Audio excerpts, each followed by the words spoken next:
नहीं हो गया चलो तो मैं वीडियो निकाला और ऊपर से निकाला నువ్వు ఎట్లా చెప్తా అట్లానా నీ మాట కాదంట మనం కొద్దిగా తీసుకోండి ధ్వంసం చేసి అల్లు అర్జున్ నివాసంలోకి చేరుకున్నటువంటి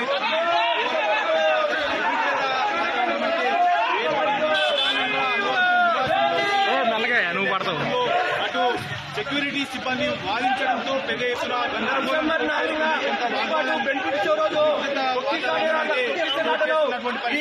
అదే సమయంలో ముందుగా ఉండేటటువంటి పూల కుండీలతో పాటు ఇతర వస్తువులను కూడా ధ్వంసం చేశారు. ప్రధానంగా రేవతి మృతికి న్యాయం చేయాలంటూ కూడా డిమాండ్ చేశారు.